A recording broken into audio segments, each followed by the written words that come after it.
దేవుడు నన్ను విడిచిపెట్టాడు, దేవుడు నన్ను విడిచిపెట్టాడు, దేవుడు నాకు దూరం అయ్యాడు. నేను ఎంత ఏడ్చినా, ఎంత ప్రార్థించినా, ఎంత మొరపెట్టినా నా దేవుని నేను పొందుకోలేకపోయినా. ఎందుకో తెలుసా?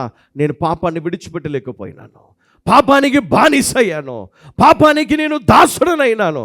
అందుకే అంటున్నాను, సమయం ఉన్నప్పుడే పాపాన్ని విడిచిపెట్టు, దేవుణ్ణి పట్టుకో. హల్లెలూయా. ఈరోజు దేవుడు నీకు ఇచ్చినటువంటి ఆ యొక్క టాలెంట్, దేవుడు నీకు ఇచ్చిన ఆరోగ్యం, దేవుడు నీకు ఇచ్చిన ఉద్యోగం, దేవుడు నీకు ఇచ్చిన ధనము, దేవుడు నీకు ఇచ్చిన పదవి, దేవుడు నీకు ఇచ్చిన సమస్తము ఈరోజు ఉన్నాయేమో. నువ్వు గర్వపడకు. అవేవి శాశ్వతం కాదు. ఎందుకంటే దేవుడు ఈరోజు జ్ఞాపకం చేస్తూ ఉన్నాడు. దేవుడు నీకు ఈ లోకం అన్నిటినీ విడిచిపెట్టేస్తుందంట. ఈ శరీరం కూడా అంతే. ఇక్కడ చూడండి, ఇక్కడ ఇద్దరు దంపతులు, అనన్య మరియు సఫీరా. మరి వీరిద్దరూ వారు చేసినటువంటి పొరపాటు, దేవుని ఎదుట అబద్ధం చెప్పి వెంటనే వారు మరణించారంట. అపోస్తల కార్యములు 5:1-11 వరకు మనం చదువుకున్నప్పుడు అక్కడ ఆ యొక్క మరి విషయాన్ని మనం చూస్తూ ఉంటాం. వెంటనే వారు చేసినటువంటి పొరపాటు అబద్ధం దేవుని విషయంలో. అందుకే మన జీవితం చాలా విలువైనది, మన జీవితం. కాబట్టి గుర్తుపెట్టుకోండి, రోమీలు 6:23లో ఈ విధంగా రాయబడి ఉంది, ఏలయనగా పాపము వలన వచ్చు జీతము మరణము, అయితే దేవుని కృపావరము మన ప్రభువైన క్రీస్తు యేసునందు నిత్య జీవం. ఎవరి ద్వారా? యేసుక్రీస్తునందు నిత్య జీవము. పాపం యొక్క వేతనము మరణం. ఈ పాపము చివరికి ఎక్కడ దారితీస్తుంది? ఆత్మీయ మరణానికి దారితీస్తుంది, నాశనానికి అది దారితీస్తుంది. ఆత్మీయ మరణం తర్వాత నాశనానికి దారితీస్తుంది. గుర్తుపెట్టుకోవాలి, ప్రతి పాపానికి ప్రతిఫలం ఉంటుంది. మనం చేసే ప్రతి తప్పు, ప్రతి పాపానికి ప్రతిఫలము ఉంటుంది. అదే నీ జీవితానికి మరి దేవుడిచ్చే ఒక అవకాశం. ఏంటంటే, ఈరోజు నీకు సమయం ఉంది. నీ జీవితాన్ని మార్చుకోవాలనుకుంటున్నావా? నీ కుటుంబాన్ని కట్టుకోవాలనుకుంటున్నావా?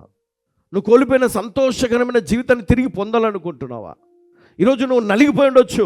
ఈరోజు నువ్వు ఇక్కడికి వచ్చి నువ్వు ఆలోచన చేస్తూ ఉన్నావు, నా లైఫ్ నిజంగా ఇట్లనే ఉంది కదా, చాలా ఆర్థిక సమస్యలు ఉన్నాయి కదా, ఎంత బయటికి వస్తామని రాలేకపోతున్నాం కదా.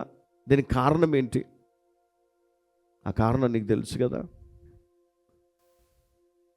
ఈరోజు నువ్వు చాలా సఫర్ అవుతా ఉన్నావు, చాలా వేదన పడుతూ ఉన్నావు, భారంతో, భయముతో కదా నువ్వు ఇక్కడ కూర్చొని ఉన్నావు. దేవునికి తెలుసు నీ హృదయంలో ఎంత బాధ ఉందో, ఎంత వేదన ఉందో దేవునికి తెలుసు కదా. మనం చెప్పుకోలేం, అందరికి చెప్పుకోలేం, కానీ మన లోపట మనం నలిగిపోతూ ఉంటాం. దేవుడు పాపాన్ని ద్వేషిస్తాడు, ఎందుకంటే అది మనిషి హృదయాన్ని కలుషితం చేస్తుందంట. మనుషుల హృదయాలను కలుషితం చేస్తుంది. దేవుడు పాపాన్ని ద్వేషిస్తాడు, ఎందుకంటే ఆ పాపము దేవుని నుండి మనుషులను దూరం చేస్తుంది. దేవుడు పాపాన్ని ద్వేషిస్తాడు, ఎందుకంటే అది మరణాన్ని తెస్తుంది. దేవుడు పాపాన్ని ద్వేషిస్తాడు, ఎందుకంటే అది ఆయన పరిశుద్ధ స్వభావానికి విరుద్ధమైనది. దేవుడు పాపాన్ని ద్వేషిస్తున్నాడు, ఎందుకంటే అది క్రీస్తు శ్రమలకు కారణమైంది. క్రీస్తు శ్రమ పడడానికి, సిలువ మరణానికి కారణమైంది. అందుకే దేవుడు పాపాన్ని ద్వేషిస్తున్నాడు. యెషయా గ్రంథం 53:5. మన అతిక్రమ క్రియలను బట్టి అతడు గాయపరచు. ఎవరి అతిక్రమం అండి? ఎవరి పాపం అండి?